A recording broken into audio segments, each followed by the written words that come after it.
Hello everyone and welcome to the webinar. For those who are new, I'm Shala. I'm the Content Marketing Manager at Vidigami. And just a quick background for any new advisors in 2017, Vidigami teamed up with Picaboo Yearbooks to offer schools a great new way to collaboratively manage, store, and utilize all their photos and videos in a private and secure way. And with all the awesome new features in Creator Studio, you can now build not only the yearbooks we all know and love, but all kinds of incredible publications and content like team books, club books, and more. But first things first, we all know the yearbook is a huge project that takes time, planning, and team effort to produce. So this is what the first series is going to be all about. So I'm here today with Nicole Hammond. How are you doing, Nicole? I'm doing well. Looking forward to talking to everyone today. Awesome. She's from the yearbook team as well. Some of you who have worked with the editor before might know her already. She's actually been in the team for more than 5 years now, supporting advisors as a client success specialist. And now she's actually taking the lead as professional development trainer, sharing her wisdom with us on how to build amazing books.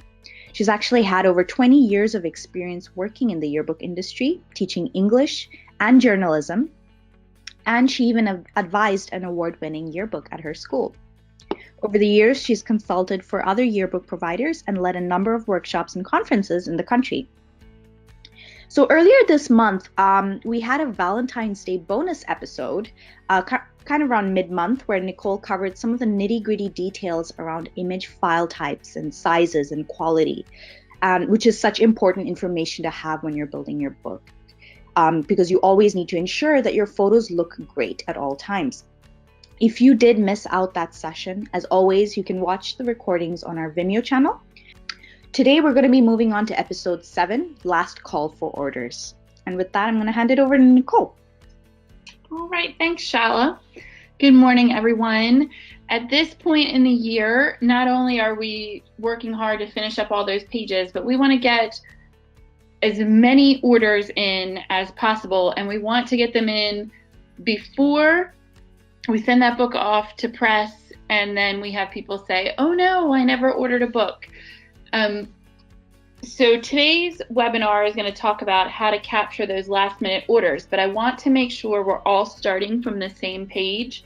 So just a quick little refresher, in episode 3 of our webinars, we walked through the mechanics of opening your storefront and putting your books up for order and talked about all of that.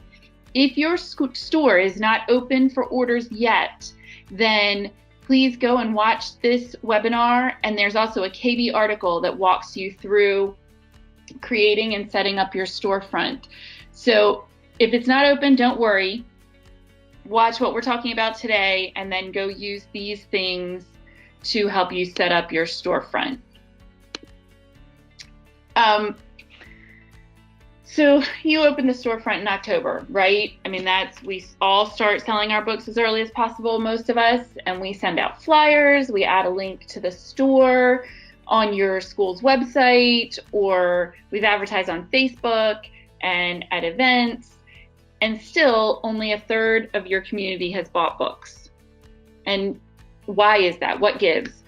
Part of that is cultivating a sense of immediacy in your community. So you open the storefront in October, but maybe you also didn't say these are pre-sale orders or order now at a lower price, but you put the deadline of April 1 on there. And so on March 30th, there are going to be a lot of people panicking because they haven't ordered their book yet. So let's create an urgency to order. One way to do that is to raise the price of the book. So if you have not raised the book price, today's Thursday. Tomorrow you might want to go onto your Facebook page or send an email or some other type of blanket bulletin to everyone in your group and say, look, you have until next Friday to order at this price, and then we're going to raise the book price. That gives them a sense of immediacy. It gets them in the habit of buying during your initial sale and believing that they are getting a discount. So then maybe next year a lot more people will buy in October and November because they remember you raised the price later on. And then if you raise the price next Friday, let those people know they need to order, because once that book goes to press, if you choose to open the store in immediate order, then they'll have to pay not just the higher price, but also they'll have to pay their own shipping. So even this second price is a discount to what they would have to pay later on. Raising the book price will help offset any additional costs incurred with shipping. So if right now you have 42 orders in your storefront, we can hope for another 8 to bring us to 50 so that there's no shipping charge, but we also want to look at raising the book price to cover that shipping just in case we don't reach those 50 orders. Or we need to think about the books that we gift. One to the principal, a copy to the library. Maybe you have a beloved teacher who is retiring this year and you've dedicated the book to that person and you want to make sure that you order a copy for them. Raising the price above cost will give you the profit to be able to purchase those things. Or maybe you want to be able to add things into the book. We are getting ready to add our retrospect pages into the editor in the next couple of weeks. Those pages are this school year in review. It's national and international news in all kinds of categories, and those pages are really fun for the students to look through and to look back on. But if you've already got your ladder set, you might need to find the money to put those additional pages into your book. Maybe it's end of year festivities, or maybe a really special event happened in your school that you didn't plan for and you need room and the revenue to add those pages to your book. So past raising the book price, how else can you add revenue to the book? Well, 3 options that you still have plenty of time to do: parent ads, lovelines, business ads. Parent ad pages are great for graduating seniors, or if it's an elementary book, those graduating 6th graders. I don't know about the rest of you, but I've been setting aside photos of my children since they were born that I plan to use in their parent ad pages. Parents love them, grandparents love them, kids are mortified by the image choices their parents have made, but this is one area that just a little bit of advertising and those parents are going to be flocking to you to create these pages. But what if you don't have the space for those parent ad pages? You say, well, that's great for next year, but I already have my book full and I really don't have a lot of room.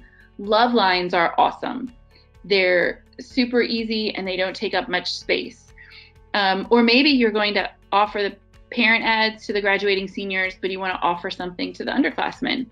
So parents are limited to a set number of characters that they can purchase, and they don't add images or anything like that. It's just a little note to wish them luck. Business ads are great. Do not overlook the businesses in their community. They want to support you. Those same businesses that let you hold spirit nights every year, they set aside funds in their budget to support local schools and sports teams and volunteer groups. They have the revenue already earmarked for those things. So if you come to them, or better yet, if you send your yearbook staff out to them with ad sale pages, they're going to love that. And we have documents set up that already make ad sales a breeze, and I'll show you some screen captures of those in a little bit. So how do you price those ads so that you are making the amount of money that you need. I took our PYB University sample book and I took our base price. The base price of our hardcover at 20 pages is $18.99. So for a full page ad, I multiplied by 2. That's a cost of $37.98 per page. I rounded that up to $38. And for a half, a quarter, and an eighth page, you subtract a little more. So a half page ad is going to cost $29. A quarter page ad is going to cost $19, and an eighth page ad will cost $14. Please note that it costs more per space to purchase an eighth page ad than it does a full page ad. So if 8 eighth page ads will make up 1 full page, and 8 of these eighth page ads at $14 cost a lot more than 1 full page ad at $38. You really want your parents and businesses to believe that they are getting a much better value when they purchase a larger sized ad. These are the resources I was mentioning. Under yearbooks.picaboo.com/downloads, we have this yearbook ad order form already created for you. All you have to fill in is your school's information and your ad costs. And then you can take these to businesses or send to parents and they can place their orders. And we also have pre-designed templates for business and parent ads. All right, so we're going to add some in-school orders to the store because you've set up your storefront and you've told parents that that's the easiest way to order. But we all know we have parents who prefer to send in cash or check, and you need to add those orders into your storefront so that they are ordered with and shipped with the ones that were ordered on the storefront. So because we don't have any orders for our PYB University sample, I've pulled this book. It's one that I'm creating for my son's school, and I have a stack of orders here from parents who've sent in their cash and their check. So I'm going to go to our storefront page. And first thing I'm going to do is go into my book settings. And you can see here how much I've already sold. And I want to go here to pricing and sale options. And I'm going to change the book cost to 0. So my parents who sent in these paper orders, they've already paid at school and the PTO has the money. And at the end, when I'm ready to submit these orders into production, I'm going to need to pay for them. And it will either be with the school's credit card or I will request an invoice and pay that.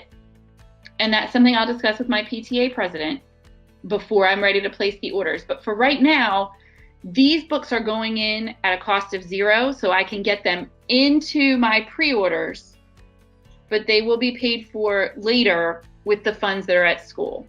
And I'm going to save this. Now I'm going to go back to my storefront and I'm going to place an order. I'm verifying the school. Because I'm logged in as the advisor, this bulk option comes up. I have a very large stack here. I could choose to type in each student's first and last name and grade or homeroom, but I'm already keeping an Excel spreadsheet of all of that. So I don't need to add it in here too. I will just join my spreadsheets together at the end. So I'm going to bypass the names and order in bulk. And I'm just doing a small portion of them here as a demonstration today. I am ordering 4 hardcover and I'm ordering 7 soft cover. I'm going to update my cart. I have already purchased before, so my information is already in here. I'm going to select PayPal. I'm going to continue. And I'm going to place my order. my order is in, and I can verify that by going back to my storefront. Oops. I'm going to view my report. And if I scroll all the way down,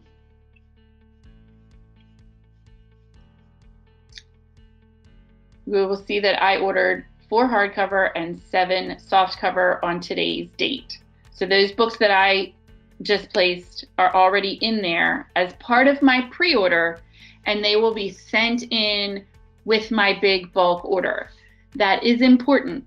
If you sell 40 books in the storefront and you sell another 20 at school, but you submit them as 2 separate orders, we cannot combine those for the free shipping for 50 books or more. It's 50 books in one shipment. So all those in-school orders need to go in here before you submit to production.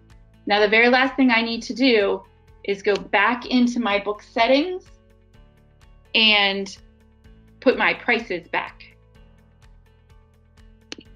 Otherwise, I'm going to have some people getting their books for free, and then they'll share that with the rest of the school, and that would not be good. Oh, 20. There we go. I'm saving.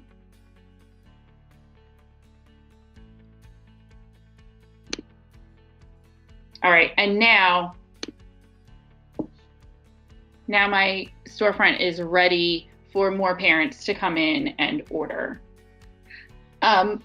So we talked today about why we might want to raise the price and how to get those last minute orders and how to get some extra revenue. Next month, we are going to talk about invoicing, when and if you need to request an invoice and when you should do that and what the process entails, tax exemptions, reviewing your proof, and then how to release your queue. So make sure to mark your calendar for that one. That's a lot of information that people ask questions about every year. So I'm hoping next month's webinar will really answer a lot of important questions for you. So that's going to be for episode 8 in March 28th. Be sure to sign up for that. And with that, we're going to wrap up for today. It was a good short session. Thanks so much, Nicole. That was really, really helpful. Keep an eye out for the follow-up email if you registered for today's session. It will include the recording and the featured question for a getaway drawing, and a chance for you to also share some feedback with us, like how are you liking our webinars and what kinds of topics you would like us to cover. Do tell us, because we're always finding new ways to make the series even more valuable for you. So I know many of you are in between classes and busy schedules, so thanks so much for taking the time to sit and learn from us. And stay tuned for the March newsletter, which will have more details for the next webinar. Again, thanks Nicole, Brock, and Joan, and hope everyone has a great day ahead. Thanks, Shala.